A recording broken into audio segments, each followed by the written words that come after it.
Me, the Fallout 4 professional here. It's SM36415, and today we're just coming at you live with some Fallout 4 gameplay here. I've already beaten the main story. I've already beaten both DLCs that had stories, except for that one DLC with the robots, the Automatron DLC. We're just kind of sort of exploring around, looking for places to go, things to go explore, enemies to go and obviously just ravage. Ooh, what's this building here? Union Hope Cathedral. Let's go in here real quick. Now, I've been eyeballing this building for a little while and haven't really done much by coming in here at all. I have 2 unused skill points for level 80 now. Holy shit. The real question is, what are we gonna do? Am I going to increase my endurance by 2 points and try to get the rad resistant and the adamantium skeleton?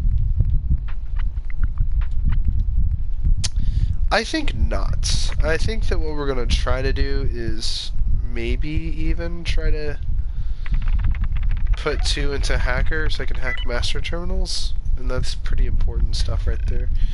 The alternative is I can put 2 into sneaking and I'll be 40% harder to detect. Whilst I like that idea, I mean, it's kind of a shortcoming. I really am trying to get 2 quick hands to, you know, obviously get a faster reload on my weapons. But then we get to the subject of melee weapons, so I don't know yet. Or maybe a mixture of this sort. But by putting 2 more into endurance, I'll have officially 9 endurance, which granted is a humongous stat right there. I mean, that's a lot of additional health. I think it's 10 points of health for every point invested, so that's 20 more health added onto my character's redonkulous health bar.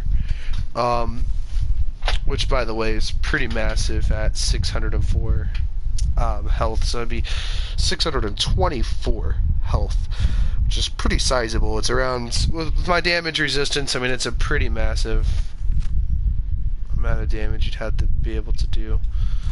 So if we just use this, we're running short on 9mm ammo, but I feel like we could very easily just go ahead and equip like a sniper rifle or something. Powerful instinct sniper rifle, whatever. Pop. There's a couple that's already dead. Make our way in here. I've been eyeballing this building for a little while. I think I've been in here in the past.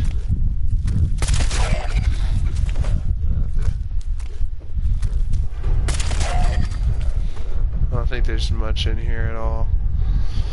Yeah, I think there's something we've already grabbed. Ooh, we missed that ammo can. Maybe it resets the loot. I don't know. I'm supposed to be the Fallout professional here. I'm supposed to know everything, aren't I? But of course I don't, because I'm only human. Let's grab those 2 stim packs. It's a pretty trash area, to be honest with you. I almost have all the magazines in the game. And when I get them, with all the stat bonuses and everything, my character going to be really OP here in a few. Not gonna lie. But I'm kind of disappointed with how this game kind of turned out in the long run. I mean, it's a fun game. It is outstanding at times, but you know, with the lack of dialogue choices, like in lack of consequential choices, like there's a couple quest lines that have various consequences, but they just don't have the same impact that Fallout 3 really had. Like some choices you made really made a big difference in the story, especially with the karma system. We're gonna find out what this gunfighting's all about.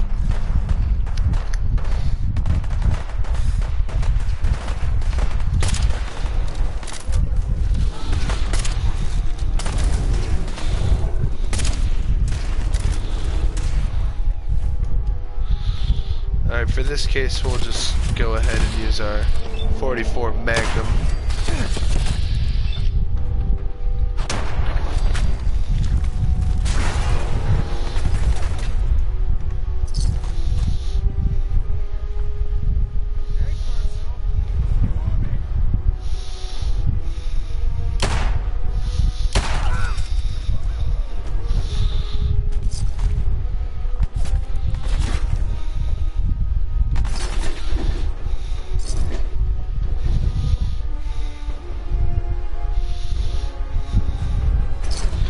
This is a strange setup. So look, there's a toilet, a stall, and some cabinets. So your office is in the same room as your bathroom. I don't know about that, but that's some pretty specific stuff. Okay, alright, there we go. We were literally just complaining that there was not enough 10mm ammo. This nice garage door. Oh shit, what was that? Alright, we're gonna go ahead and shut the garage door somehow. Here it is. Shut down that garage door. We'll turn this place into our little campsite. Only us, no one else.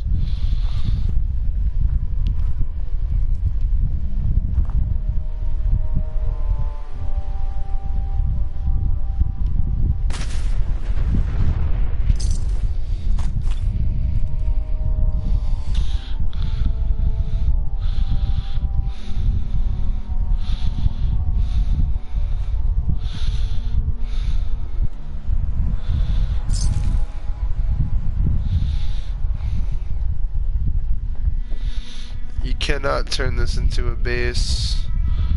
There's no place to sleep neither. Unfortunate. This place had some potential. However, we have to fight our battles with logic. There also appears to be an invisible radio. Random music is playing, but when you run away from this proximity, there's nothing. But when you look back, there's just simply no radio. Very strange.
Damn it!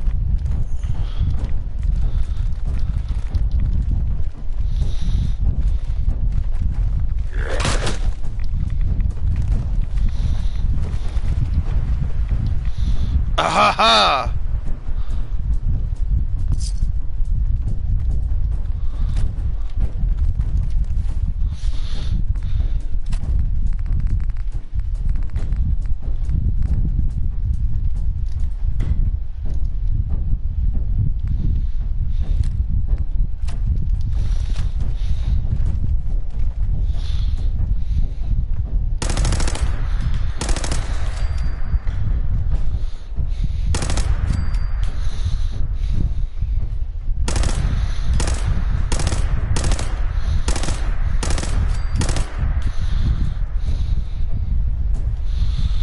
Come on.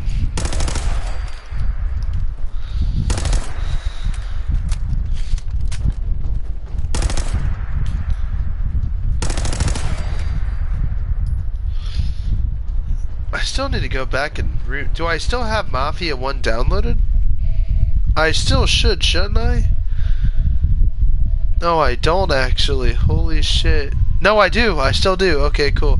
About to say, what the fuck? I don't remember ever deleting the game.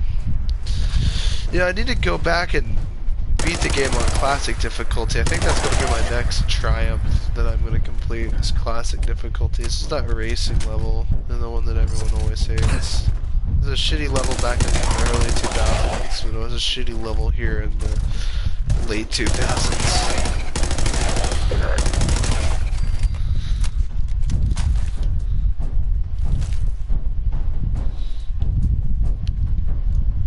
You know, it's crazy calling the 1990s modern era, because it's back then, I mean, it's not really as modern as it is now. I mean, back then the internet really wasn't that huge. I mean, computer games existed and whatnot, but the amount of internet access that we have nowadays is just insane with what we can do with technology. And you hear old people talk about that, like, you'd think that you'd be like, yeah, it's like every day to us, but to old people, it's like this is shit they would have never even imagined or dreamed up. I mean, we can communicate with each other across the globe. I mean, that's just insane alone. I mean, people from the 1930s would have never thought that should be possible. The only communication they had back then were letters and the occasional phone, but you know, I mean, it is what it is, but in the 1980s, man, technology started really picking up, and then now we're here in the 2000s, and we're in 2020 going on 2023, 2022 going on 2023. Why did I pick up an 8-ball? Baseball, there's an enemy nearby, it's behind us.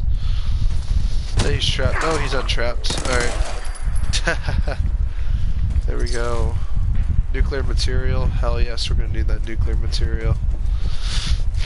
I wonder if this plasma stuff literally makes enemies drop me nuclear material, because if it does, we gotta collect enough of it to create a nuclear reactor. Yeah, nuclear material, yes. We need all this nuclear material. Believe me, people, we need it. I'm gonna build a nuclear reactor in this game. I don't care what it takes, but we're gonna actually build one. My nose is starting to get clogged again. Hold on a second.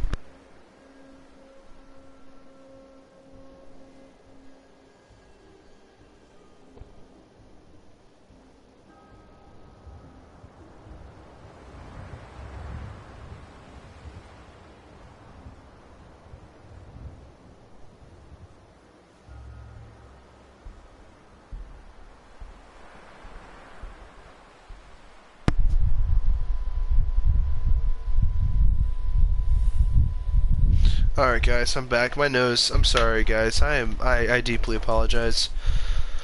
I'm still battling the cold. I got off, watched Napoleon Dynamite, got back on just to play Fallout. I don't know what put me in the mood to play this game.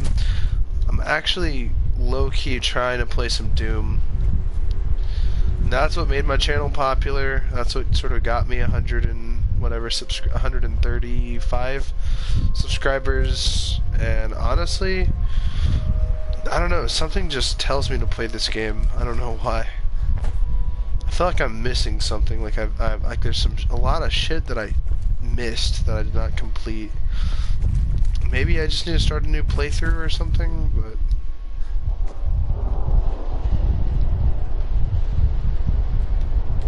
there's a ghoul nearby. No, there's a raider. Okay, alright. Well, what we're gonna do, I'm gonna pull some Soldier of Fortune, stealth assassination type shit here. What we're gonna do,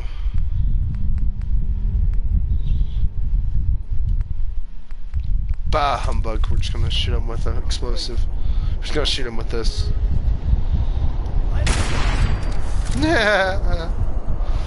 Oh god.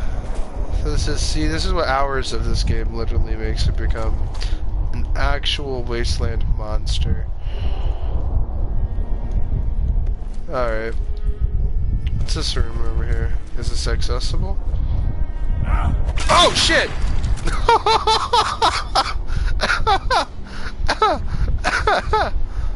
Oh god, that's funny shit. A pool cue?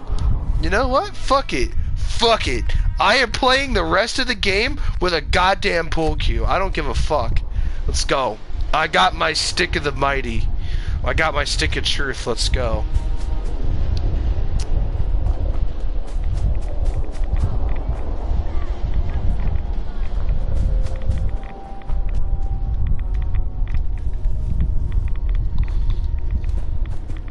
I've done this hundreds of times. You've done this how many times? Hundreds? Just looks like you got one piece, one of these now. She was low on health. I don't know what that was about. Why am I getting so much radioactive? You know what? You know what? To assist us in our playthrough, should I honestly put 2 in the melee weapons and increase the damage to like 30 damage or some shit like that? I know there's some overpowered melee weapons I got, but nah, seriously, dude, I think Lone Wonder is pretty good. 25% damage for all weapons, so that's kind of overpowered. But then I also have this. Ooh, then I kind of want to go into stealth as well, but there's something to getting max criticals and 4-leaf clover maxed out. I feel like I have to, but I also want to get quick hands, so I might just save up my points and see where I decide to place them. But you know what, guys? I think what we're gonna do, I think we're gonna go grab big leagues and go finish off my commando. I think that's what we're gonna do. I think that is what we're gonna do. There we go. I did it, boys. How much more melee damage does this weapon do now? 30? Yeah, that's not too bad. Not too bad. That's like 3 hits. That's 90 damage. Swing speed's kind of slow, but you know, maybe, who knows? Maybe we'll run into a legendary Deathclaw Mighty super variant that's impossible to kill, but we kill it because we're, you know, we're the Fallout 4 professionals, so we'll kill it. And who knows? Maybe it might drop us a legendary pool cue, or even better, a legendary rolling pin.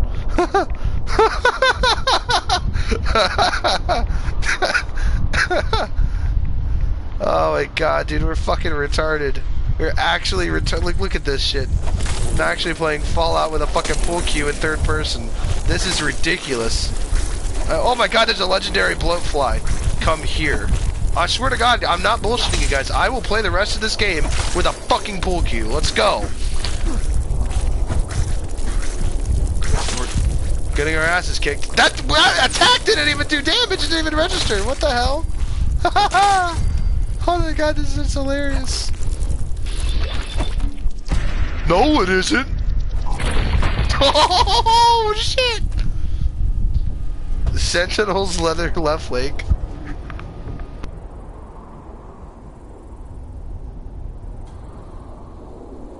I think my pizza's here. Alright. My mom is just knocking on my door. Which means my pizza's here. So I'll be right back, or I'm gonna go help her with groceries. If I stay a little bit longer off mic, I'm helping my mom with groceries.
I'm back. Crazy Dread.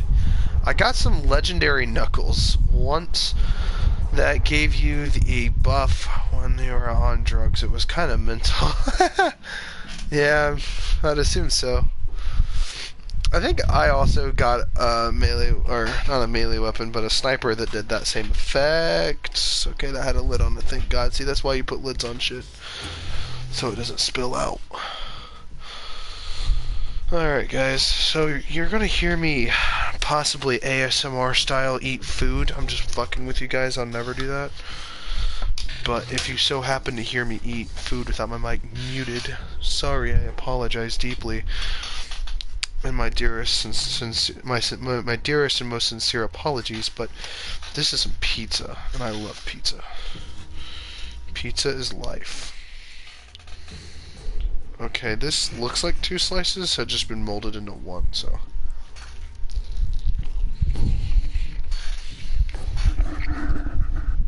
Let me mute my mic.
I'm back, not gonna lie.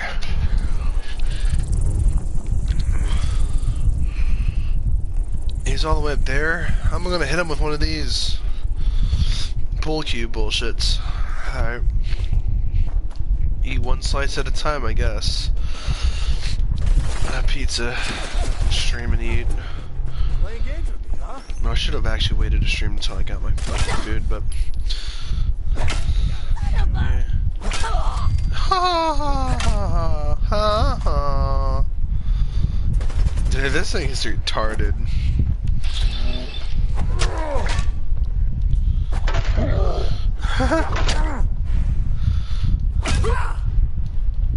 Again! Do it again!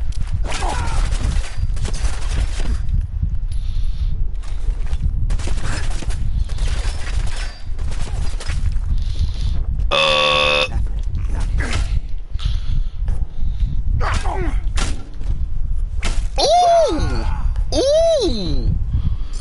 He just got his shit rocked with a bull cue. That's it's bloodied. Let's use the blood of my victims.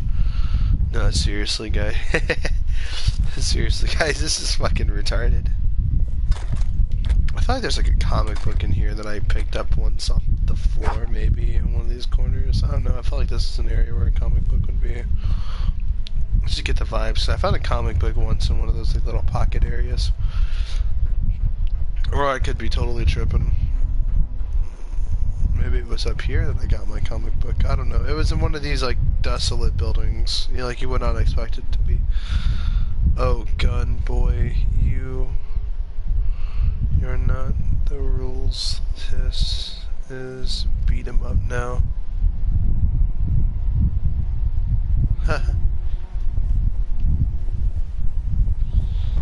Yeah.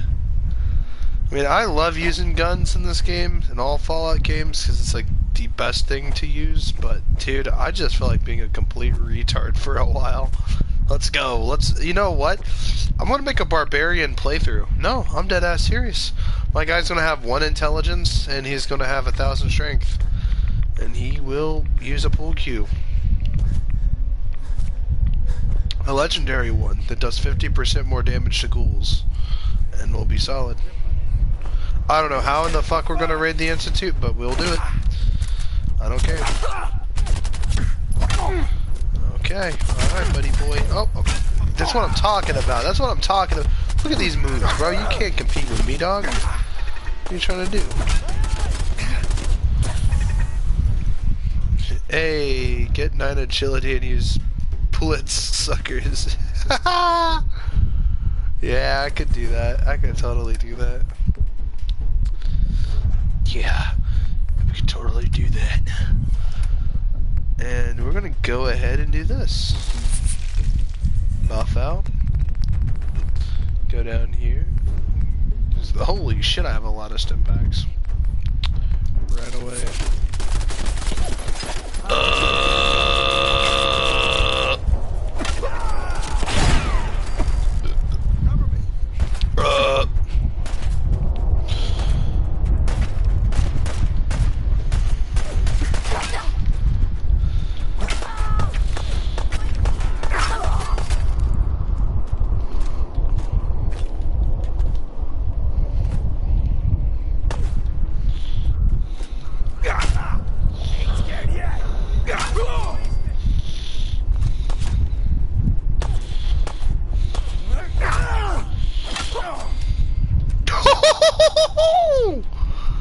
Yo, he just got his shit rocked. You saw that? He looked so disappointed when he died too. He just like the look on his face. He didn't even have a face. He was wearing a mask. But just like this, that was so disappointing. But that's funny.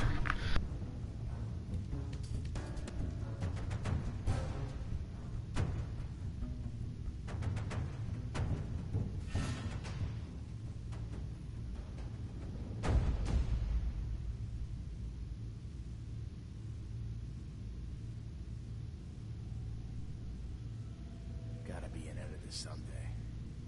For now, gotta do what I gotta do.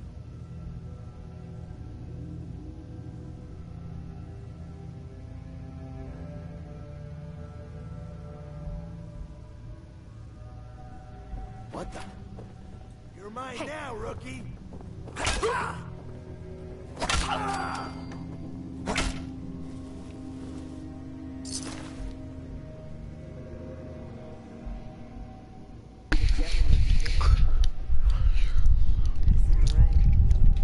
Yeah, I suppose all ammo's free money.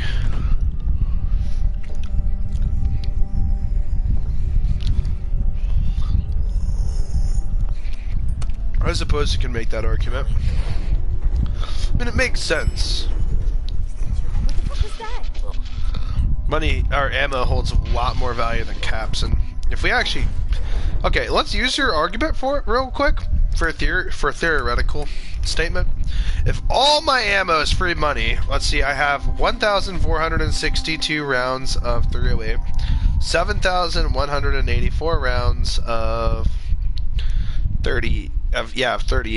I have 49,000 caps, 1,044 Magnum rounds, 8,671 45 ACP, 189 rounds of 45-70, 1,000 rounds of 50 cal, which for all intents and purposes is essentially 4,000 caps. I have the 2mm electronic cartridge, which is 1,406 of those, and the value of those are 10. That's basically 14,000 caps. I have 625 10mm, but at one point I had 2,980.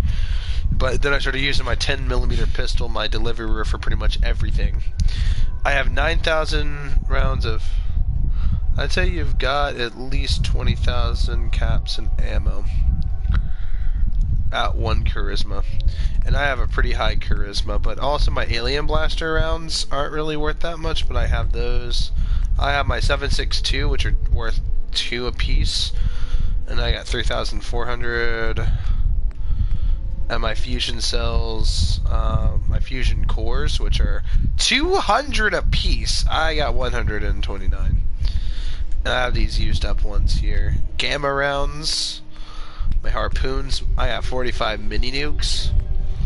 I have 224 missiles, 1,458 plasma cartridges, 203 well-wear spikes, 1,659 shotgun shells. So all together, I'd say it's a pretty vast amount we were to also consider selling all guns, I would be a literal millionaire. Going down.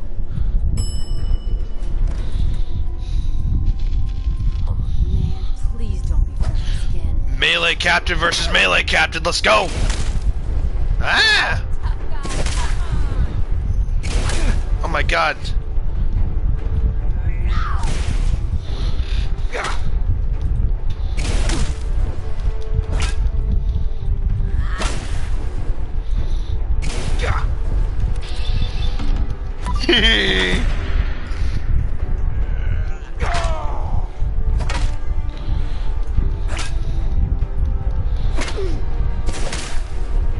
Having fun, huh? All day. Ain't nothing.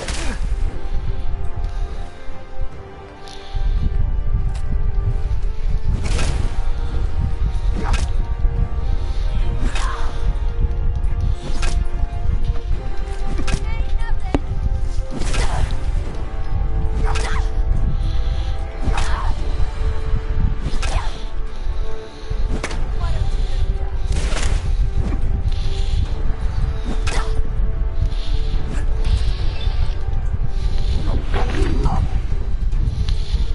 just die?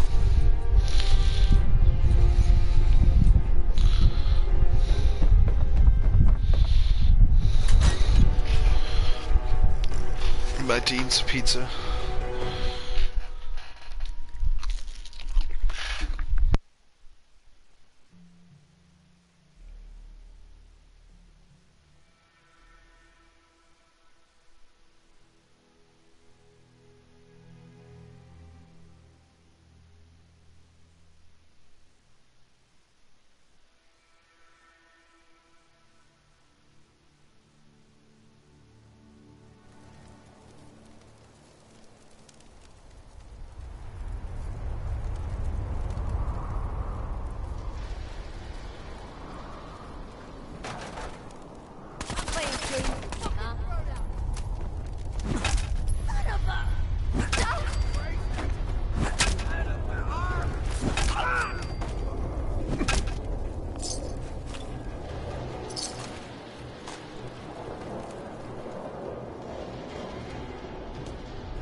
sorry you guys had to hear that for Narnia bullshit I had to pull.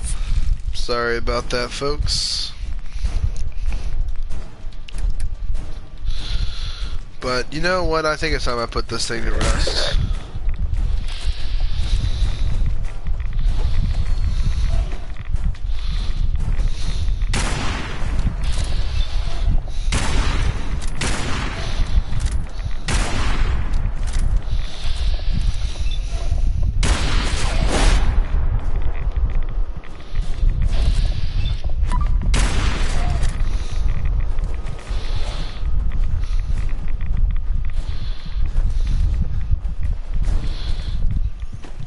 Sorry about all that, guys.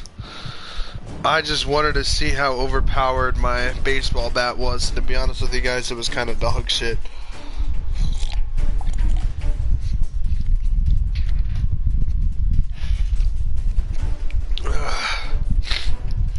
Alright, guys, well.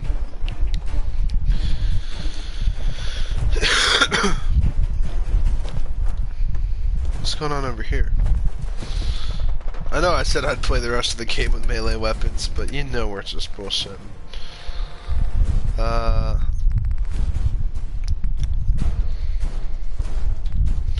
Get away. No, do I really need to use 2 stim packs? I'm a retard. Let's go back to pull Q.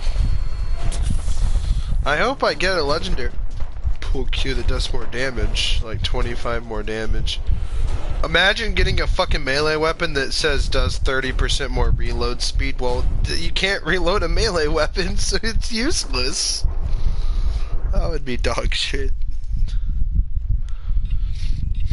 Wait a minute, is that what I think it is? No fuck ass way. They have a fucking...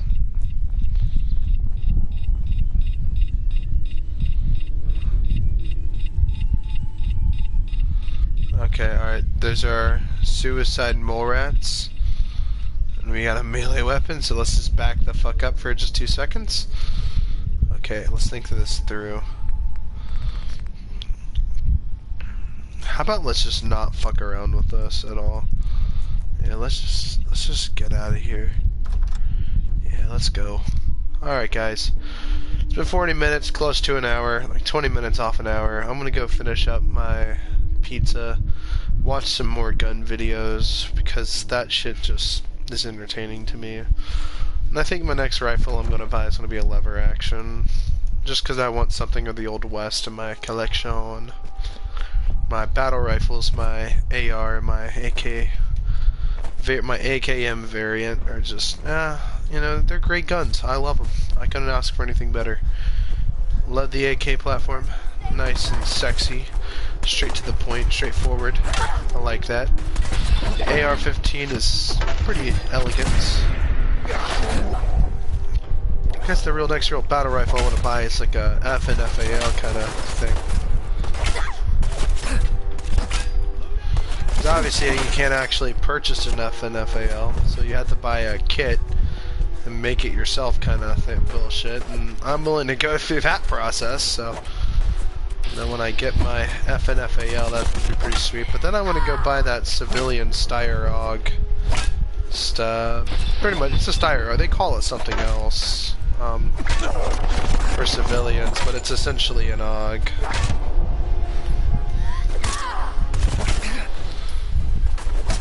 You know, I don't know. There's just something too. I don't own any bullpups, so getting an AUG would be kind of neat. Let's just.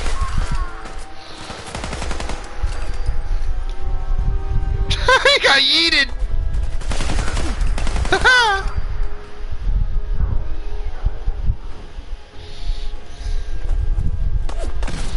Whoa!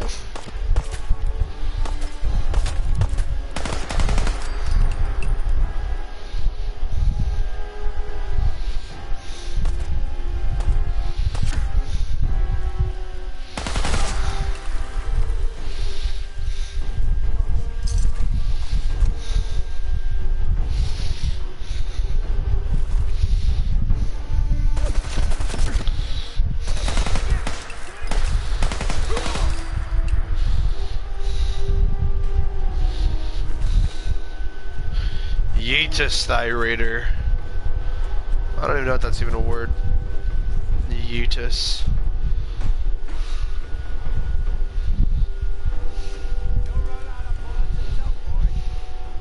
He's all the way up there.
Alright, there's that dealt with. I gotta eat some more pizza before it goes cold. Hate cold food, dude. Nobody likes cold food, dude.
Did anyone see that sniper elite type bullshit I'm pulling here? Alright, hold on. Alright, he knows he's being shot at.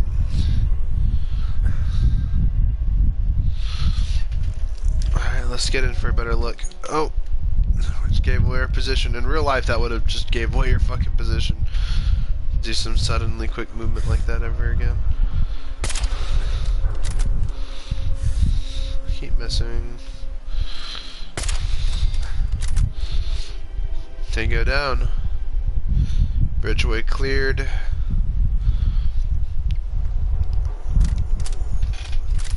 be really cool to play some paramilitary type shooter to where it's like Fallout, right? You're in a nuclear wasteland, except you're the military and have access to more technology like recon drones and stuff like that.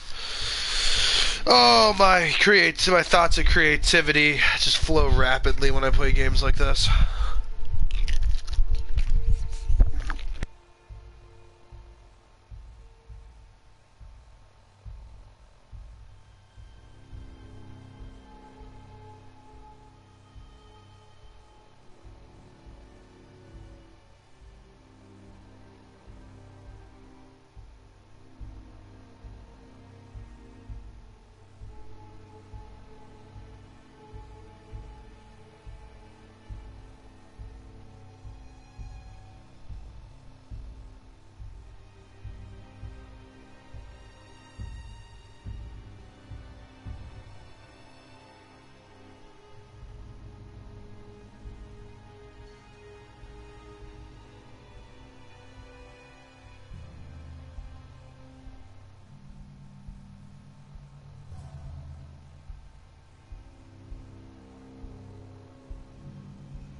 wish my idle sway wasn't this dog shit.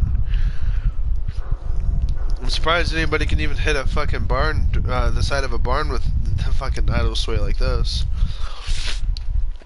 Oh, Lord.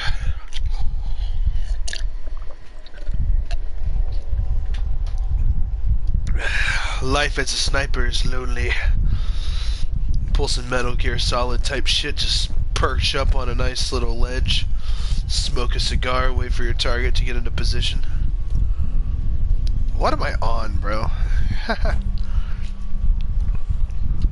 My favorite sniper character is a character you don't even meet in the game. It's Spec Ops: The Line. And when you're looking at the loading screen, you'll see that there's the sniper perched up on this rooftop area. His name's John the Sniper, and as you progress through the game, you just see him do different stuff. Like at one point, eventually he dies off screen, and the buildings around him are on fire. I think it's symbolic, but eventually, toward the very end of the game, I guess it's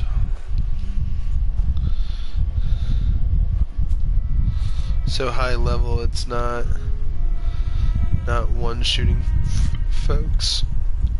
Yeah, I mean it kind of can if I'm in stealth. I'm aiming down sight, shooting for the head. If I'm in VATS and score a critical, it's most definitely one shot.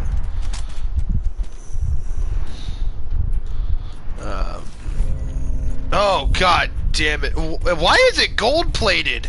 Yo, look at that shit! I got a gold plated armor piece. Oh man, gee, that shit's sweet. Finish his last. I'm down to 2 slices left, man. I wanted to eat a pizza and watch gun videos, but it's turning into just eating pizza and playing Fallout.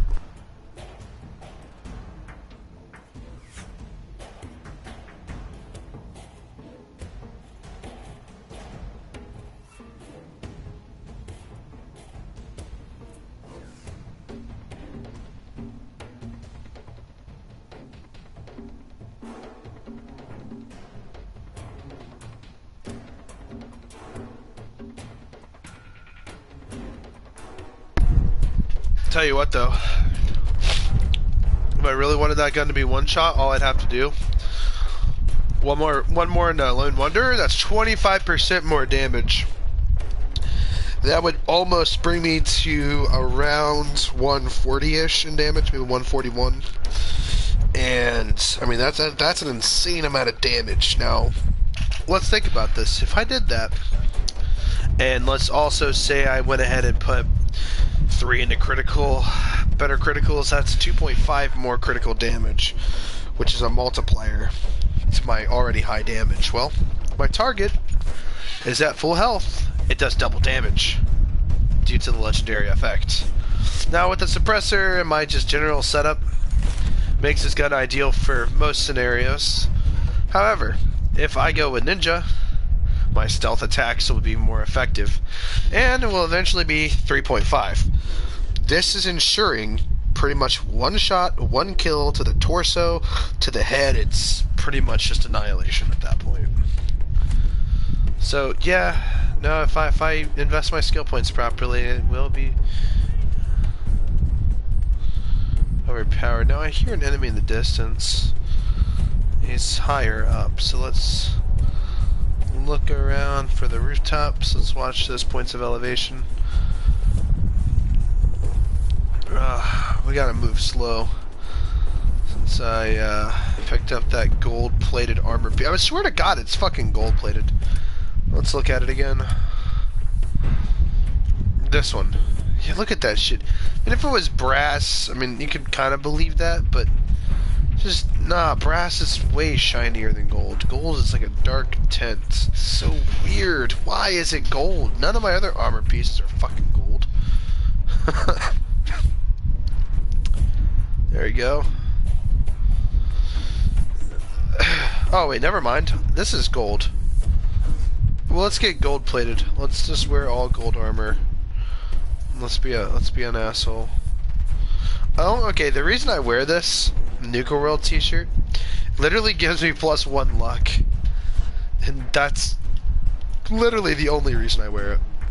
So my luck can be at 12.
Sorry guys for not talking, I'm just eating my pizza.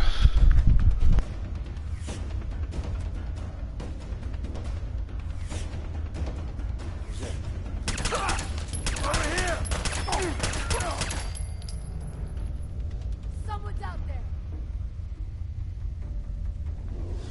Think you can hide? Why do they always gotta fight back?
Alright, guys. I'm almost done with the pizza.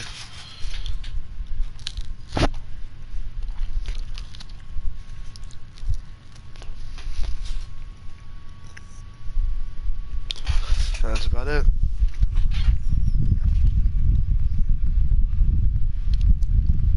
Yeah, just sorting through my inventory to reduce the weight, the payload I'm carrying.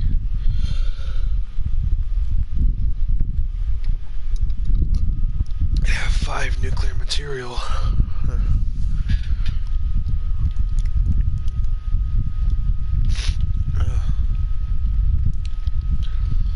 This has nuclear material in it. High-powered magnet, gold-plated gold bars go in there. This grasshopper thing, don't ask what it is. Don't ask why I have it.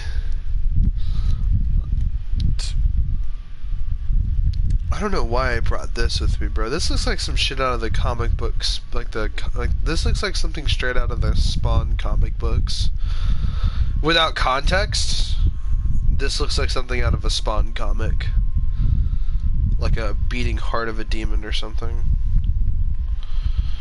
Oh, Christ. Copper bars? Yeah, why not? They're bars. So we'll throw them in there.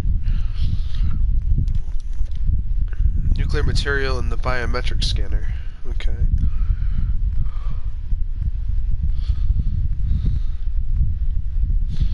Alright, yeah, we're just trying to collect as much nuclear material as possible. We're looking pretty good. Oh my god, okay, so here's like all my special and fun melee weapons. Adam's Judgment. This thing is...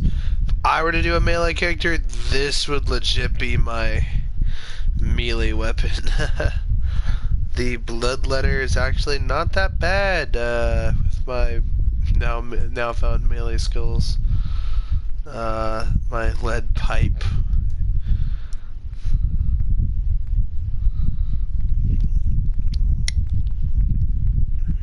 December's Child is pretty cool. So what it is it's normally these things are calibrated in 45, but in this case it's calibrated in 5.56 by 45 NATO, and basically yeah, it's pretty OP actually if you think about it. Eddie's Piece, this is a special weapon.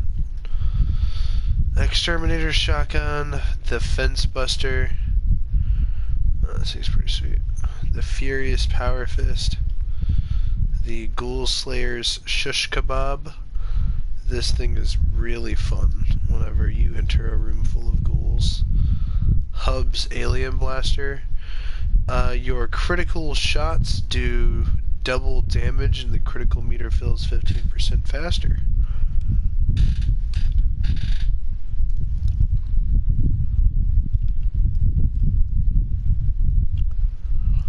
Yeah, I believe this is actually a DLC weapon.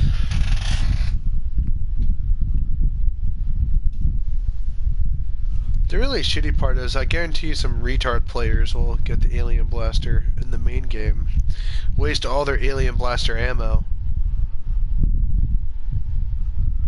and then when they get this they literally cannot obtain Alien Blaster ammo through any means.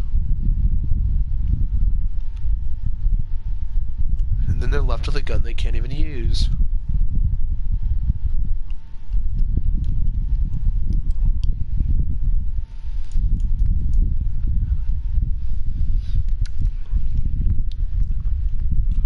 For a while this was my gun. 25% limb damage, but has more recoil. Shotgun that I went with here was this one here. And essentially it shoots an additional projectile. It's 330 versus this, which is only 149. The Lucky Eddie lever action gun. So when I buy my lever action gun is going to be a Henry, but my next couple lever actions, I want to get a 30-30 plain Jane simple whatever, but I also want to get one in 357 that also shoots 38 special, and then I'll buy a scope for it. So it'll be my scoped lever action, and then I want to get a lever action shotgun. There's my lever guns. I also want one, and I also want one of them Henry Golden Boys in 22. You know, because 22 long rifle is actually kind of a fun cartridge to plink with.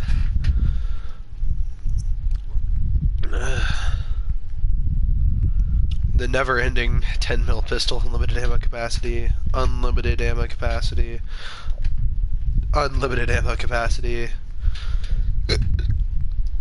Imagine a never-ending rocket launcher. That would be pretty... A never-ending Fat Man. That would be like the most insane setup. Unlimited capacity, dude. No reload required. So the Reba 2 does 50% more damage against Mirelurks and bugs. If the base damage was a 200, I would be screaming for this weapon to be constantly used, especially in like the southern region of the map where there's more ocean area and stuff like that, where the northern part of the map is mainly like forest and crash sites. The middle of the map is clearly city and densely populated suburbs, populated with ghouls and various raider clans and other stuff, other fun creatures for you to kill. Harpoon gun. My Righteous Authority kind of got out of hand. I have no idea what the fuck really happened to this. Like, this just looks redonkulous, to be honest.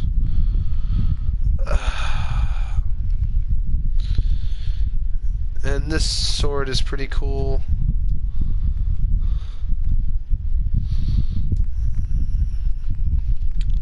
The Staggering Western Revolver.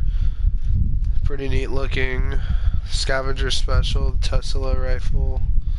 Yeah, I kept my Tesla rifle. The Harvester. Actually, there's a really weird, creepy game called Harvester. Don't want to talk about it. That game honestly has the Troubleshooter's rolling pin. The Wounding Machete. Now this is something that this has the potential for greatness. It's like some Jason Voorhees type shit. I forgot we need to stow away some weapons. Forgot. I said stow. What is this? Red Dead? All right, incendiary shotgun. You have to go. This pool cue, honestly, bro, we're gonna fucking keep it. But, dude, I love playing pool. It's kind of funny. We'll get rid of that, but the throat slicer has that machete could be OP with the right build. Yeah, it could. I mean, like, we can take another peek at it if you'd like. Again, this is where I keep all my, like, special weapons, or weapons of significance. The Wounding Machete, targets bleed for 25 additional damage points. If you put on a serrated, yeah, it is nice bleed damage, but if you put on a serrated one, it will also do more bleed damage. You combine this with a high melee damage setup and a high strength setup, you can easily make this thing put out at around 60 or 70 damage. But honestly, guys, my particular favorite melee weapon currently is going to have to be the Throat Slicer. Like, 107 melee damage, like, that's a lot of melee damage for anybody, but... Okay, yeah, so this is my, yeah, this is my T60 Delta model stuff, where with the... Dude, I have so much... This is my pride and joy power armor right here. Like, this is my... power armor. The Quantum Exo-1 Mark V. Like to get these maxed out, but also their legendary effects are pretty overpowered. Let me give you guys a hint. It heavily involves action points, which, if you know how I play the game with my VATS, you guys can clearly tell that it's going to be rather overpowered.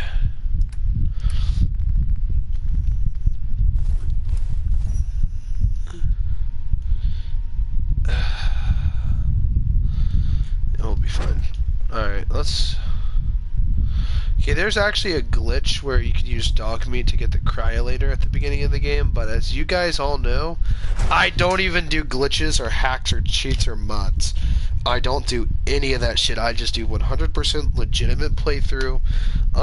Except on GTA, sometimes I use glitches in story mode to help complete missions a little bit faster and a little bit easier than would otherwise I'd have to do a bunch of bullshit. But yeah, no, that's just GTA 5. Honestly, I find the story mode missions enjoyable just to play through because they're not hard, they're not easy necessarily, they're challenging, there's a lot of ways you can do them. I don't know, there's something to GTA 5 story mode that was just abundantly awesome. In my opinion, it's really weird. So a lot of people dismiss it, but I'm gonna give you guys my opinion. GTA 5 story mode, the reasons it's bad are the same reasons it's good. One of those reasons is lack of activities to do. You know, in previous GTA games, GTA 4 especially, I think that is the top-tiered Grand Theft Auto of all time is GTA 4, had one protagonist, which meant that when you split up 3 protagonists, you lose a lot of character development. Like, these characters don't develop so well. You know, there is no character arc, or there is no nothing like that amongst these characters. The only character arc is through Franklin and Michael. Franklin goes from a hoodlum that doesn't know jack shit about robbing banks or doing highly, how do you put this? Highly, sophisticated bank robberies, right? Well, these crazy heists, like this Mission Impossible shit. He's never done that before. Michael gets him into it, right? Michael, as a family man, goes through this cycle where, depending on the player's choices, you could be a really bad husband or a really good one. Sort of, kind of, not really.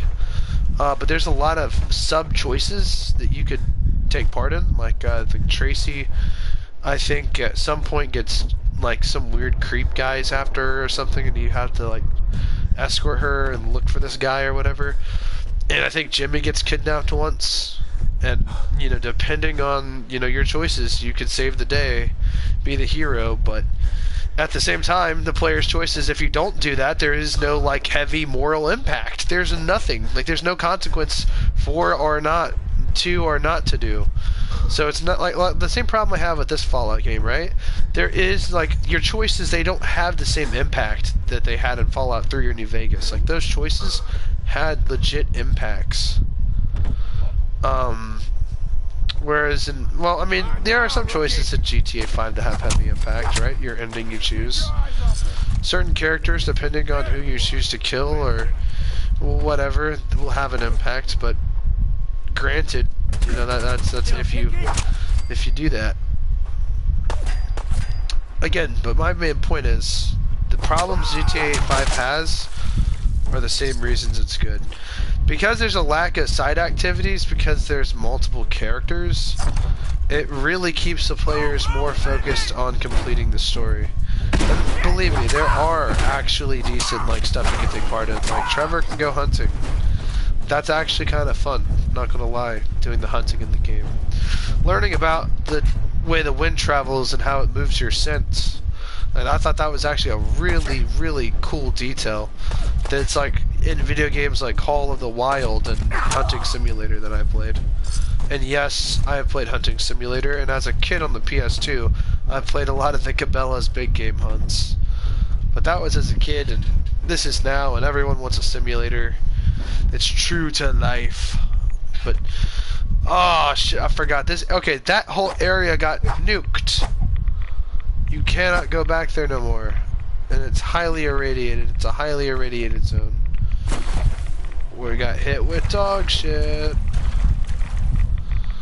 Also, Crazy Dread. Yes, I use the word dog shit quite a bit. It typically describes when shit goes bad. Dog shit.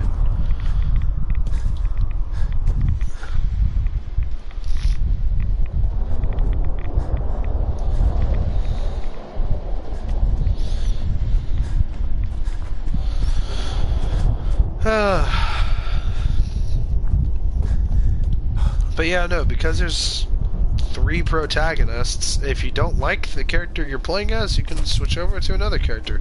And if you don't like all 3 protagonists, well, you can completely create your own GTA Online character to your liking. So, you know, also, part of the reason GTA 5 is bad is because of the online mode. Believe it or not, I do not like GTA Online. Yes, I have put over 140 hours in the game. I have over $400 million. I have everything you could want in the game. With having done almost absolutely no money glitches.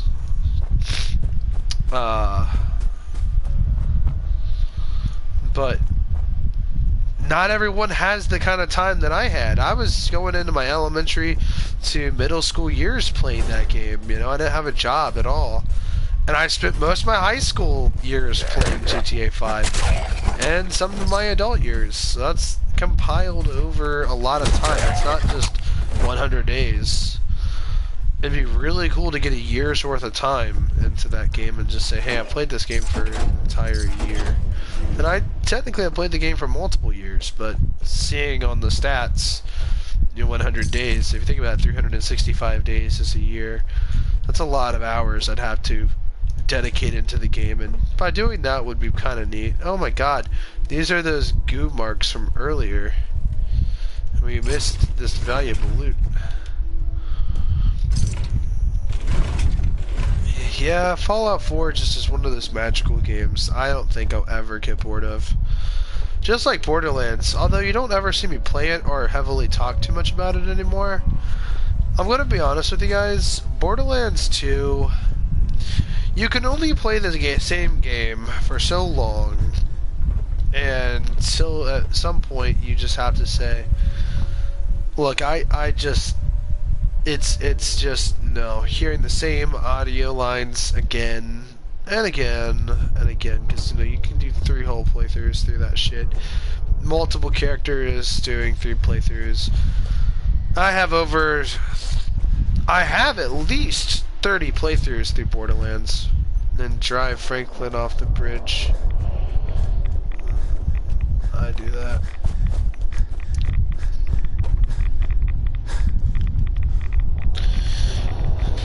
But yeah, no, if you guys ask me, the world's best game ever made of all time, is pretty hard to say, but if I were to narrow it to a list of 5 games, the 5 best games ever made, ever, my list would have to be like this. Number 1, the best game ever made was, well, I'm gonna say it, bro, the original Half-Life. The game was fun, it was intricate, it was definitely an experience, and it was worthwhile for the time. It was very revolutionary. The next one would have to, I'm gonna have to say it, bro, but it would definitely be the Grand Theft Auto 4. I mean, definitely San Andreas is everyone's favorite, but GTA 4, in my opinion, had the best protagonist. Niko Bellic was his character that has sort of like this grief. He's there for a particular purpose, for revenge. It's a revenge story, and you don't know it until the middle of the game. Like, he keeps to himself, and just the whole, you know, the Russian mafia, the Eastern European mafia, you know, you're going up against those guys, and I mean, like, it's a pretty big deal. It's in New York, obviously Liberty City, and there's just something to playing through Liberty City. Like in the original games, you know, I mean, it was pretty much Godfather the game, yeah, but more open world. But I really deeply enjoyed GTA 5's story, deeply enjoyed its characters. But I must say, GTA 4 was definitely the best Grand Theft Auto. The characters, the choices, like Playboy X and I think his name was Malcolm.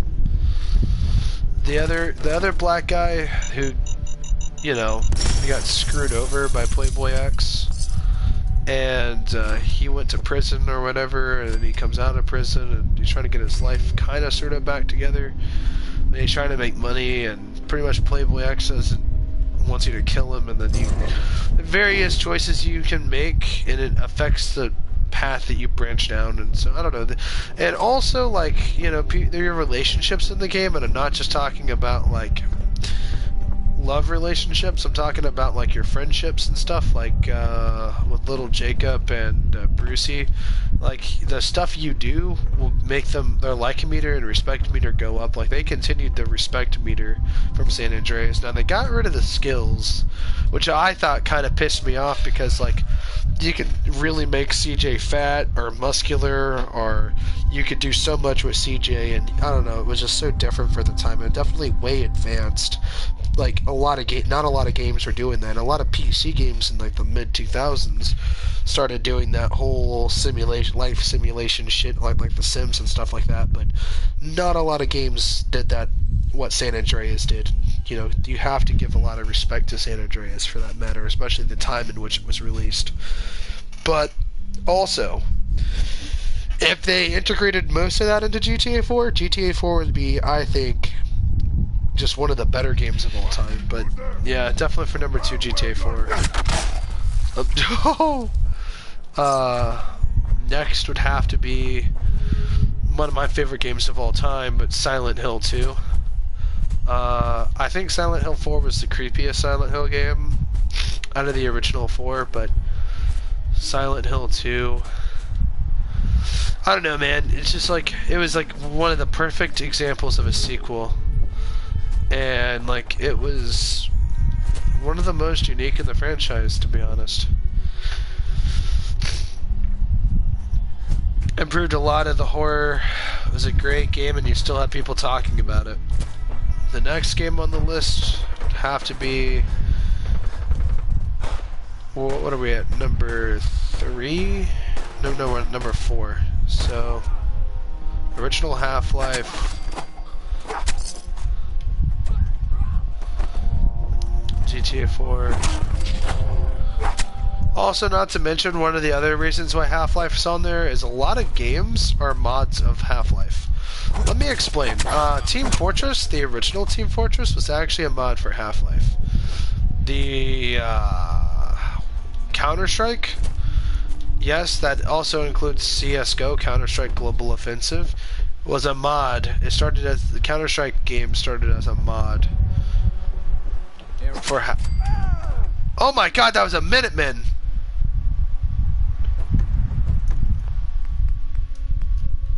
We can't keep that in our save. We have to, I know there's like literally no like karma system, but I can't live with that decision.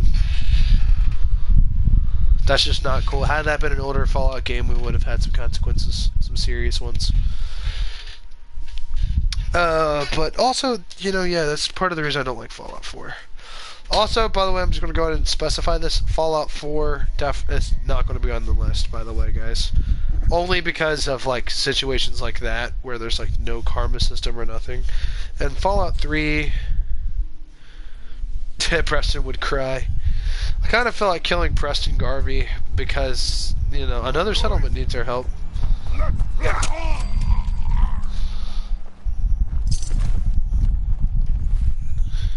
Did I say a tuba? Does that legitimately say a tuba? Huh? Oh. Tibia. Oh, that's a bone. I thought it was the time with a musical instrument. I'm like, I've never seen that in this game. But yeah, no, Preston Garvey's being kind of a dick. Go back to Sanctuary where I left him.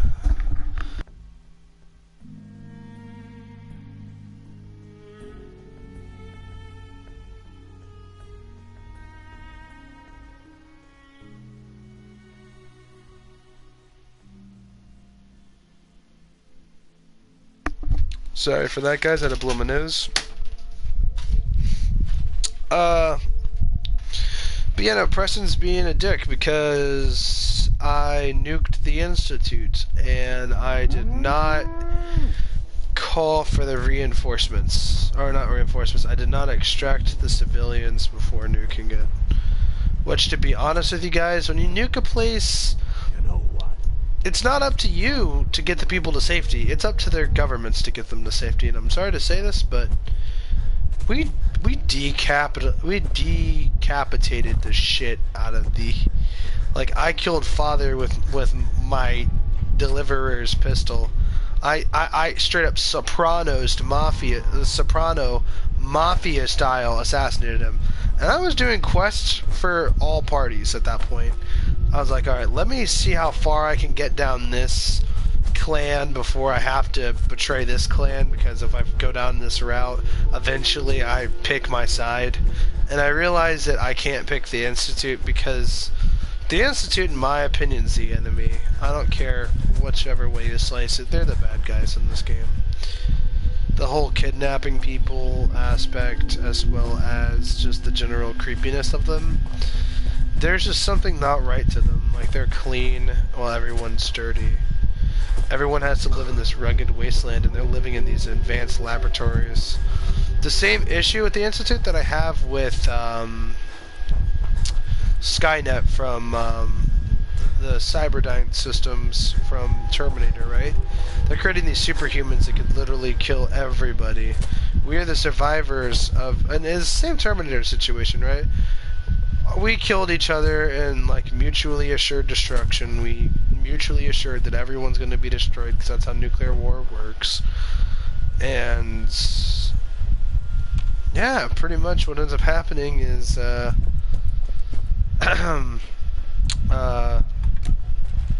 the Terminators give nuclear control to an AI, and what happens? The AI chooses to start a complete nuclear catastrophe. Well, you give that same power to these synths, you have the same exact results. Now, my opinion with synths is a little bit kind of tainted, because I do believe that synths don't always have to be bad people. They could totally, like, Curie's didn't start life as a synth. It started life as a Miss Nanny robot. So because it didn't have that synth programming and all that, it kind of had a pre-decided role as a creature or an invention with sentience. You know, I don't really care too much about Curie, so if people ask me, okay, well, you hate synths, but, you know, you almost romanced Curie. Did I romance Curie? I don't remember if I did. I might not have, actually. I might have stayed loyal to Kate. I can't remember. Because Kate's one of my favorite characters in this game. Not gonna lie. I felt bad for this guy. Yeah, there's an interesting story to be told here, and the Cryolator case, I feel kind of dumb because it's like, oh, you could have got this at the beginning of the game with dog meat, and yeah, when I saw it on the internet, it's just like, oh my god, wow, that is so fucking awesome, wow, I have the Cryolator at the beginning of the game. You realize how expensive and rare Cryolator ammo is, also, you realize just how useless the Cryolator really is. As well as you don't even have the right skills to modify the Cryolator, so, I mean, it's definitely not one of those weapons that I think you should always go for at the very beginning of the game. So it only does 24 damage, and yeah, for all intents and purposes, I mean, it's alright. Like, it's not bad. It's definitely a badass looking design. Like, if this was the future and this is what I had, I would definitely win stylistic choice. Liquid nitrogen, danger, liquid nitrogen. So I'm not sure the science behind how this weapon works, if I've really analyzed it and analyzed kind of sort of what each part is and how its functionality is, the science behind it. I bet you I can explain in a video how to actually make a real life Cryolator. Hey, it's a laugh, but it's kind of pointless.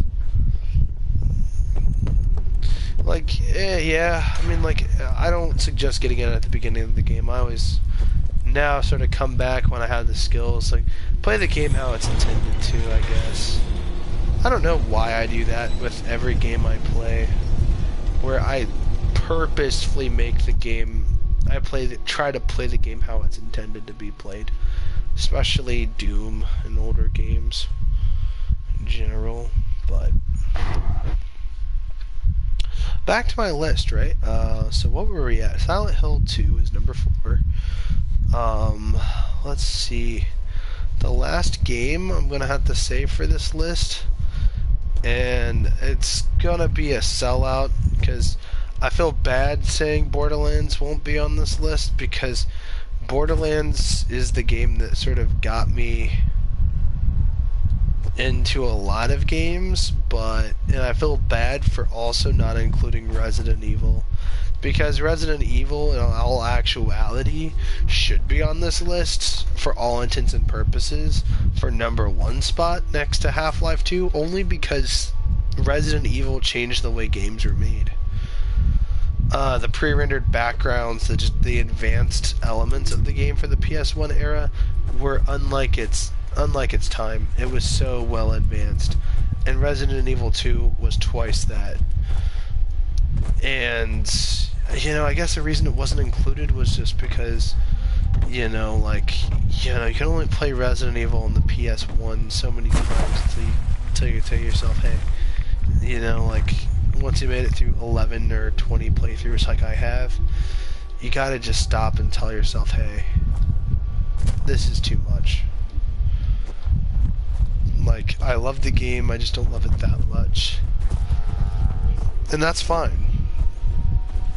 And whilst I can say Borderlands 2 should also be on this list, because it's Borderlands 2, whilst I should also say Dark Souls and Metal Gear should be on the list, I'm going to have to give the #5 spot. And it's kind of unfair that it's a #5. If I could trade, it would be at #1 and flop it for the #1's place, putting Half-Life at #5. So I guess that's what I'll do. So Half-Life's at #5, and this game I'm about to mention will be at #1. You guys ready for it? It's BioShock, no doubt. This game literally defines... This game literally asks the question, can a video game be considered as art? And it can be. And BioShock is an example of both its lore storytelling through audio diaries and just information you can find in general, to also having a well-structured gameplay, story, just everything about the game is well-crafted. The puzzles are alright, the hacking stuff, people complained about it at the time, but I kind of thought it was cool, but that's mainly because I didn't play a lot of the games with that type of hacking or puzzle solving. But at the time, there were other games that had the same sort of idea of the puzzle, so the hacking puzzle in the game is there's these tubes, like PVC tubes, right? You have your elbow and you have your straight pipe, and there's all these other different tubes, and what they do is they change the way the water flows. You're supposed to get it from point A to point B, and there's these things where if the water hits it, you fail, and if not, it doesn't, so you just have to just do that. But there's a lot of games with that type of puzzle, and at the time, people were just not impressed with it, and it's something that I'm going to go ahead and say it with BioShock has not aged well. I don't mind it. Some people just absolutely hate it. So I have to say definitively, due to other people's opinions, that yeah, it's something that has not aged well, and you can kind of tell, especially when you play the game now, that that's something that was a little dated even at the time that the game came out. But but there's a lot of other games that weren't even on my list that were also really good that I didn't mention in the honorables, such as obviously Call of Duty, right? That's a franchise that will pretty much never die. Pretty much, it just seems like it's just lasted throughout the years. Even now that I'm like 20 and I'm looking at my Call of Duty 3 Special Edition PS2 case, and I wonder to myself, wow, has Call of Duty come a long way from Call of Duty 2 and 3 and Finest Hour all the way to I don't know if people have ever played Call of Duty Finest Hour. It was a PS2 Call of Duty game, but I was playing the Call of Duty games, like I said, they were on like the PS2. So when I look at these new Call of Duty games, and I think of the golden age of Call of Duty, right? Modern Warfare 2, Black Ops 1, the original Modern Warfare, like these games, when you go and look at them and then compare them to the Modern Warfare 2019 and Modern Warfare 2 2022, there's a lot of twos in the title. But you look at that and you're like, wow, that's just a lot of improvement, right? There's just a lot of it. But is it a better game? I'm gonna have to say no. I think the original Modern Warfare was better than Modern Warfare 2. Modern Warfare 2 tries to tell a really complicated story. The main villain, Arab terrorist guy that the Mexican cartels smuggle. Like, no, it's just that's too much shit all over the place. Like, you don't need to do that. When it's all over the place, you can simply connect the dots when you look at the original Modern Warfare 2. You know, Private Joseph Allen's recruited by General Shepard to be part of Task Force 141 to get to the top terrorist of the world, which is Makarov. And you're supposed to kill him, and so, you know, he takes part in a terrorist event known as No Russian. Anybody who's ever played video games for a long period of time and has studied video game history knows of what No Russian is, because the news tried to cancel the game because of that one mission. It was a very horrific mission, and you know, long story short, and yes, there have been made a lot of memes made about that mission, but it's like GoldenEye. You can't have modern games without it. Yeah, so, exactly. So, but when I look at Modern Warfare 2, the campaign remastered, you know, I gotta say, it's lasted very well. Very well. That game has aged like gold, like fine wine. That game has aged perfectly. Modern Warfare 2 has, and maybe not the multiplayer, because at the time, this was a time where the internet was going through a strange period where people would, how do I put this? You had this dude bro culture at the time. It was actually fucking cool. You had this dude bro culture. You and your collective dudes versus another person's dude group, and you guys would cuss each other out, call each other all kinds of horrible, foul things that would get you censored or banned in today's society. And, you know, at the time, growing up as a kid, you know, I was born in 2002. Silent Hill 2 came out the year I was born, right? Silent Hill 2. So, damn, I'm old. Silent Hill 2 is 20 years old. Going on 21, going on strong. Silent Hill 2 is just amazing, right? But yeah, no, dude, Manhunt came out the year after I was born, the first Manhunt, right? These legendary games came out shortly after I was born, right? I was growing up in a golden period of video games, right? The perfect era, not this modern day bullshit, poorly thrown together Saints Row and Madden games and Fortnite, before all this dog shit. You know, I grew up with the good shit. PS2 era, right? But then I get to like my, you know, I'm like 7 years old or whatever. I don't know how old I was when when Modern Warfare 2 came out, but I was old enough to where I had a PS3 and a headset, and that's all you needed. Oh, with a solid internet connection as well. And if you had those three things, dude, life was different. Life just worked completely different. You would come home from school, hop on the game, your mom would kick open the door and say, you know, why are you cussing? Who taught you this language? And it's just these other people online cussing you out. And so name calling and stuff like that, jokes, sexual jokes that you never understood, and you get older and realize what they meant and have all the double meanings and innuendos. Then you have all those racial slurs and racist jokes that you were told as a kid from Modern Warfare 2. Like, Jesus Christ. Like, it was so different. It was an experience. And I'm glad I had it. Those Call of Duty, Modern Warfare 2 lobbies turned me into a man. I would not be the same person that I am today if it were not for those Modern Warfare 2 lobbies. I remember the days of being called a pussy for using a riot shield and a shotgun. Oh, and then the camping. Oh, people would complain about camping. And then you had the green weenies. Yeah, I really miss Modern Warfare 2. Holy fuck, I'm old. I'm fucking old. I'm talking about Modern Warfare 2. Reminiscing. The intervention. Oh, God. The intervention montage clips, the MLG culture. Jesus Christ. These are like Vietnam era flashbacks for me, man. It's just like, God, the sound of like the announcers announcing when an enemy gets an AC-130 or when you get your AC-130. And then occasionally, rarely, it may never happen. It may happen, it might happen, it's unlikely to happen, but when you hear that nuclear siren, that slow sounding siren, and that like down, down, down, and then you realize that somebody has kicked enough ass to call in a tactical nuke. That is when you take off your headset, put it on the ground, get out of the room, and you go get a refill of Mountain Dew and accept the loss. And I had dropped a nuke only once, but everybody had left the lobby before I even got my fucking nuke.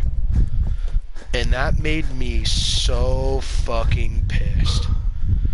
I literally, like, threw my controller, I'm like, it was pointless. I stayed, I did not leave, I stayed so I can say I got a nuke. Then I got another nuke, and, you know, that was some pretty try-hard shit using one-man army, but, I mean, you know, it was what it was back then, right? But then it would never happen again. But then Black Ops 1 would come out, and would expand upon World at War zombies. Oh, and Call of Duty World at War? Mwah! Storytelling, it's an amazing game. Oh god, that first mission, right? That was so brutal. And even back then, you could actually play the game with friends. It was a multiplayer campaign. And to be honest with you guys, Modern Warfare Black Ops 1 was really good. It had a great selection of weapons. You can dual-wield submachine guns. You can do a lot of things that, and the future Call of Duties would completely restrict the overpoweredness.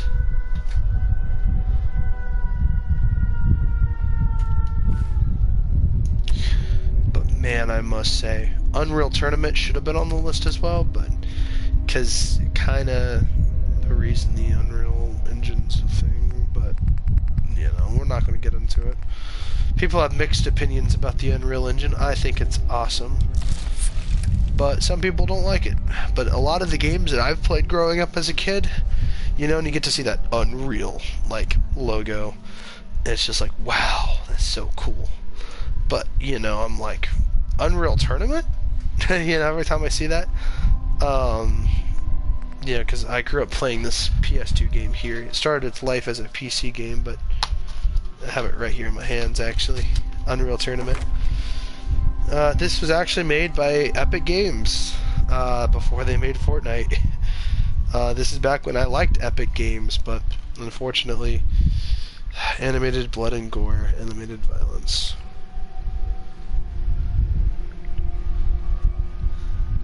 Memory card space, 1 GB. Local multiplayer of up to 4 people, 4-player multiplayer, blah, blah, blah, blah. Oh my god.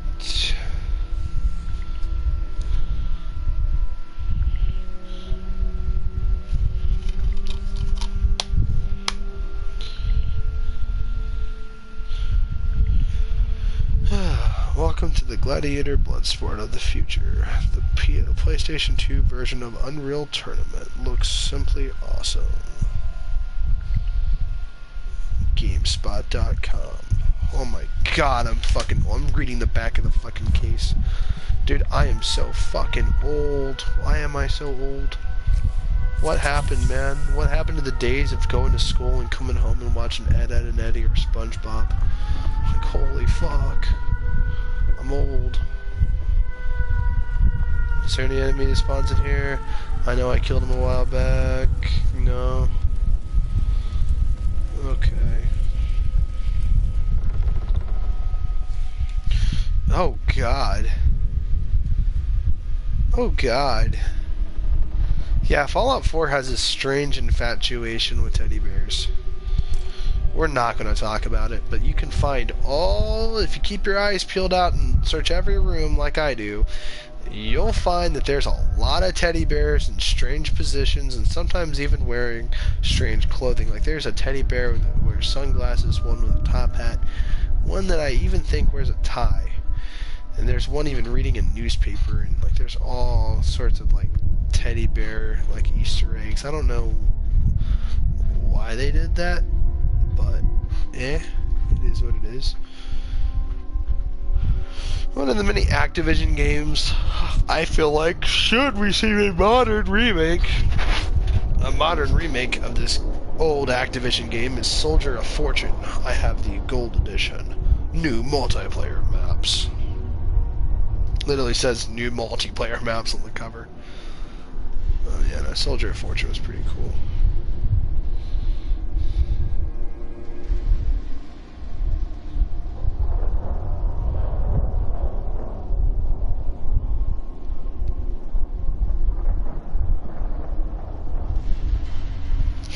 Yeah, Soldier of Fortune was kind of strange. Also, Black. That was another military shooter of the PS2. If you guys know what Black is, you guys may or may not remember. What was that other military shooter I really liked from back then? Oh God! Obviously, obviously the SOCOM games are fun. I think it might have been a Tom Clancy game. It might have been even the old Ghost Recon games I'm thinking about.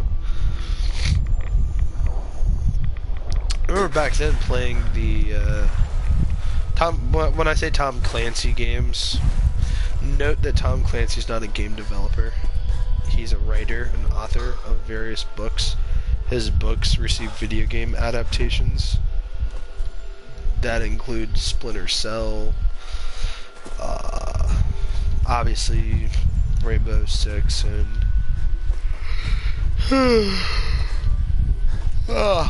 and Ghost Recon, just to name a few. So yeah, there's that. So this is vegetable area here. I think there might be some day tripper around here. I think I remember exploring this location on another playthrough. It's strange that I remember the loot from certain locations. Yeah, dude, there's some day tripper right there. There's these yeah, no, this is strange. This is like some Breaking Bad type shit going on in the back. Apart from that, it looks like a completely perfect vegetable food store. Like, literally, you could be running your own, like, food stand, almost. You got a stove right here, you got your freshly picked goods right there. I just knocked over my basket. That's like my basket for tips. Here, you want to tip me some extra caps? No, I don't know what I'll do, but I'll do something for you. Might just give you a few extra rounds. Wasteland's hard these days, my fellow Wastelanders. You know what? That's gonna be my new intro. Here's my new intro. What's going on, my fellow Wastelanders? It's me, SM, the Fallout 4 professional. Nah, fuck that shit. I'm not a fucking YouTuber like that. I'm not cool enough.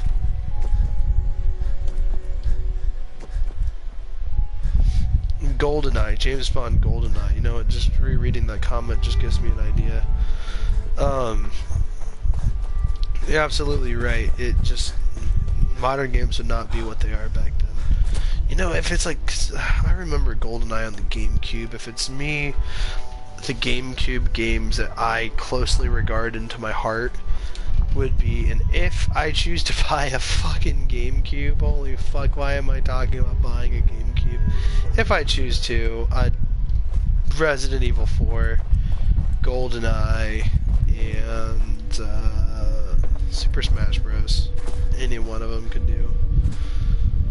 Just to say I played it. Maybe even Luigi's Mansion. That was a weird game, honestly. Another things I remember growing up with was like the Lego games and the good ones, like the original Lego Batman. Now, I preferred Lego Batman on the DS over the PlayStation 2 counterpart. Though I will say this, most of the Lego games I originally played, I always preferred them on the DS. For some odd reason, it's just, I don't know, the larger level structure, there was just larger levels on the PS2 and stuff like that. And it was just like the simplicity, like the simple levels of the DS. The simplicity of it was more appealing to me. Not that they were hard or anything like that, but I always loved Lego games as a kid, regardless, because it combined two of my favorite things growing up: Legos, video games. You get both.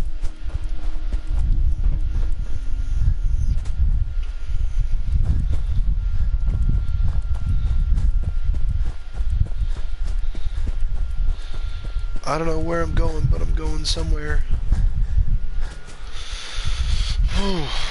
Jesus Christ.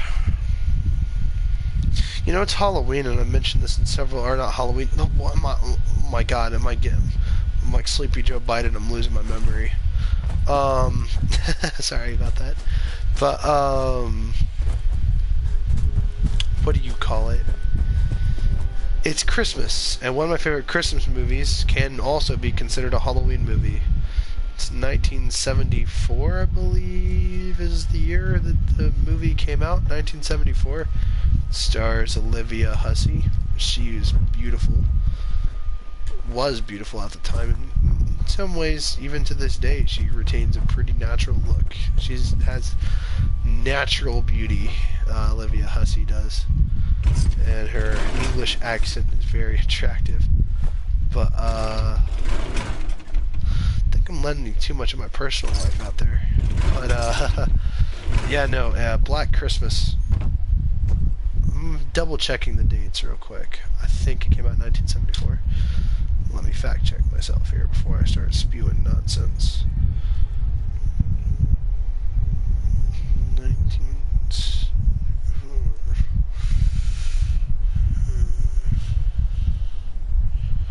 Yeah, I was correct. Holy fuck. I was correct. 1974. Yep, Black Christmas. I'm gonna buy this movie. Now I can say I own it. But that's one of my favorite horror movies of all time. I watch it all seasons of the year. I don't care. I even watch it in springtime. I don't really give a mad fuck. Summer and springtime, I'll watch the movie regardless. I don't know, dude, but during Christmas time, when it's snowy out there, and you see in the movie there's snow, and it's just like, holy fuck. You know, because it's just like such a strange, simple plot, right? There's a killer in the house.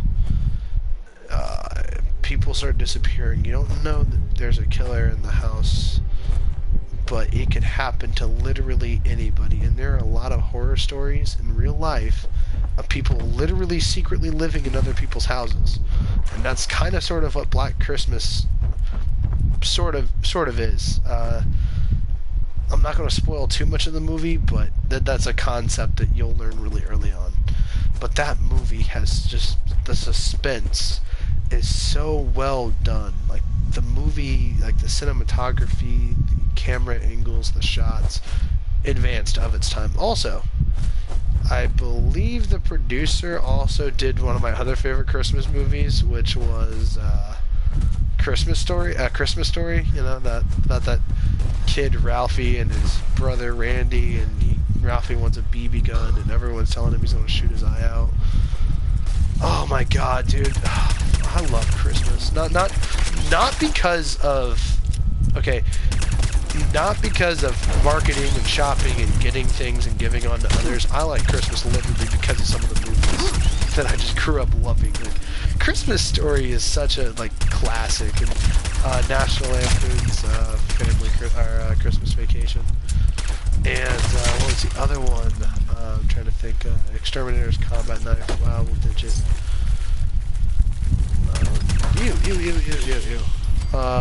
What's another good one?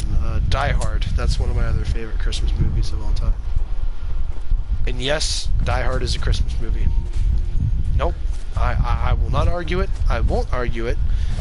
But it just is a pure fact. It's not even worth arguing. It is in fact a Christmas movie.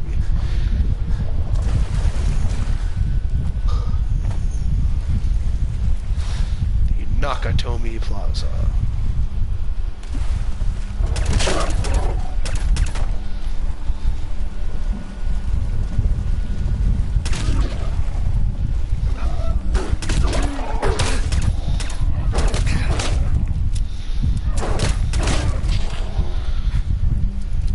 those other string of like Christmas horror movies, Silent Night, Deadly Night.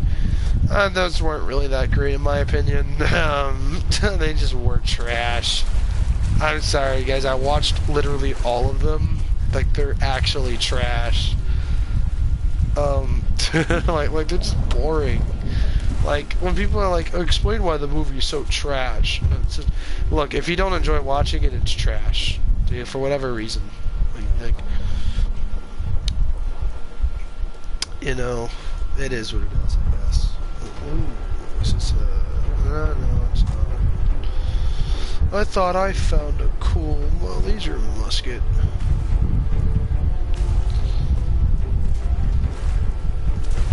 Where's that pool cue of the mighty? Here it is. I banish thee from thy wasteland. Shall not and will not infringe upon my right to exist. I'm spewing nonsense about. I'm spewing nonsense and I don't really care. Is the Mirelurk Hunter like a fucking lobster that's mutated? I've always wondered that. It is a lot of gosh, okay, it says it's a fucking lobster. Larry the lobster. Oh my god, dude. Like, literally, bro, like, stop trying. Yo, low-key, the pool key is a perfect weapon for lobster hunting, dude. Look at this shit. If I legitimately got an anti-Mirelurk, one of these, like, pool sticks, this would be my Mirelurk hunting weapon. Like, look at this shit. He can't do anything. Like, I got him perfectly. Like, look at this, bro. This is cheese. Bro, dude, I am cheese dicking this boss. Like, look at this, bro. Like, he's getting cheesed. He doesn't know what he's doing, bro. I'm gonna shove this pool stick up his ass.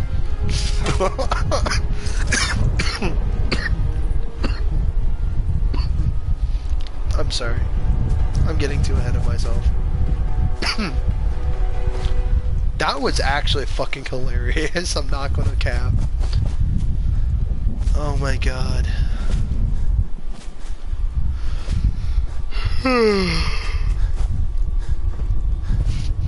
I wonder what kids these days' best video game lists are gonna be. I guarantee you Minecraft and Fortnite will be on it. Oh god, that's just so sad and disappointing. Now, there's nothing really wrong with Minecraft, but it's definitely not the best game ever made. When I was a kid, actually, I was around, I think I was in the 4th grade, Minecraft became a thing. And I just hopped on, I saw the potential for greatness. I think a lot of the reason Minecraft got popular so quickly was everybody was on the same collective boat. Everyone's mindset was exactly the same at the time. People saw the potential for greatness, and what did they do? They literally jumped on the game, and it evolved. It literally just kept evolving, kept becoming bigger. And now it's oversaturated. I'm not saying, like, you know, the fact that they still add content to the game is a bad thing, but because there really is no way to make a Minecraft 2. There really just isn't a way to do that. But imagine if they did do a Minecraft like series, right? Imagine if they said, okay, so Ender Dragon story bullshit, that's like the first Minecraft game. Imagine if Minecraft had a hit. And at some point I would feel like, just in general, alright, we're actually gonna have to switch weapons here, but I feel like in general, right? Minecraft was good at the beginning because like it was so simple and like I don't know, it provided a lot of freedom in a lot of other games that didn't have. And it paved the way for games like The Forest, right? And The Forest was like Minecraft, but a little bit more realistic and also you know, it's a bit scarier. And also games like Rust, right? So Minecraft is definitely influential in those aspects, but also consider that there's like Survival Craft, which was a spin-off of Minecraft that I played.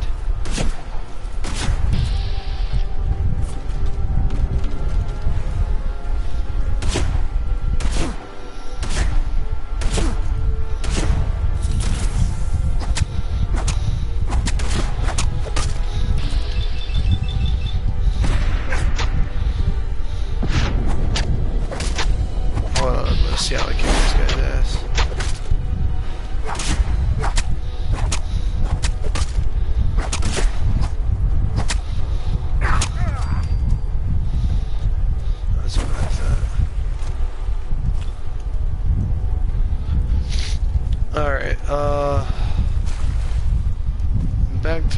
Back to me spewing nonsense. Minecraft.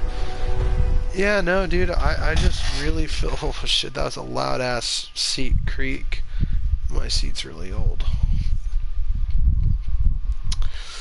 But yeah, no, I feel like with Minecraft on the PC at the time was awesome. Minecraft roleplays, I'll just go ahead and admit it. They were entertaining to watch. Yeah, I'm not really ashamed to admit it. I used to watch Minecraft roleplays. Sam Gladiator's Yandere High series was actually kind of enjoyable. That's back in the time where I was watching anime. And yeah, at some point, your boy SM actually watched anime. I don't like anime at all anymore. It's so weird I can say I used to like it, now I don't like it no more. I don't know, it's just like a lot of the other animes these days just, I don't know, man, the animes I liked were like Naruto, Sailor's Moon, I appreciated Gundam, Kill la Kill. Some other good ones out there. Dead Man's Wonderland, Attack on Titan is pretty cool. But yeah, no, that's pretty much about it.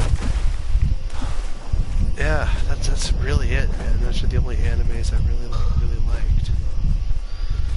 But however, I will say this though, there's nothing wrong with anime, but that's the other one, Sword Art Online. That was it, Sword Art Online. That was some great shit right there. That was awesome. I loved that.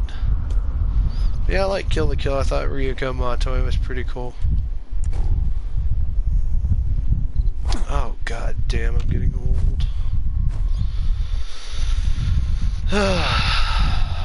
Fuck.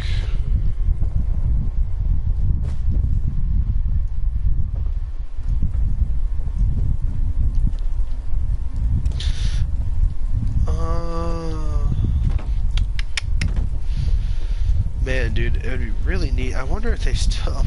Here's my question. I have not been in this video game franchise in a long time, but I wonder if they'll ever make a Bayonetta game, or if they'll ever remake the original Bayonetta games. I know, Bayonetta was like Devil May Cry with a female protagonist, pretty much. And I hate saying that, because I feel like I'm completely undermining Bayonetta as a game when it was fucking sweet. But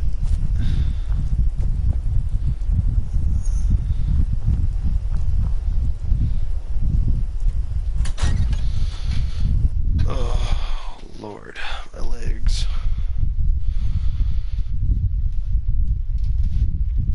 I wonder if they're gonna make a Killing Floor 3, which I would have to buy that. Killing Floor and Doom literally just set off vibes, man. Like, I'd hate to... Yeah, I'd really hate it if somebody deletes my progress in those games, because I would actually go into an actual... I would go ballistic if that happened. There's no telling what I might do. I might sue somebody so deep they might die with a lawsuit up their ass. Intruder. Identify yourself. Identify this knife. Oh, there's no way I can hit that. Ding. Okay.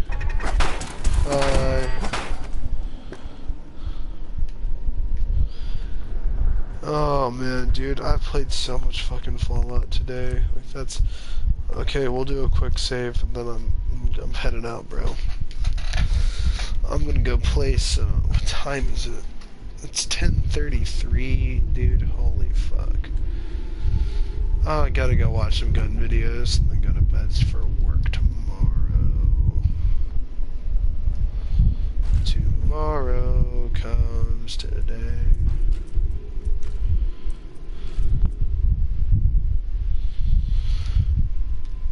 Okay, it looks like my game crashed. It looks like it literally, like,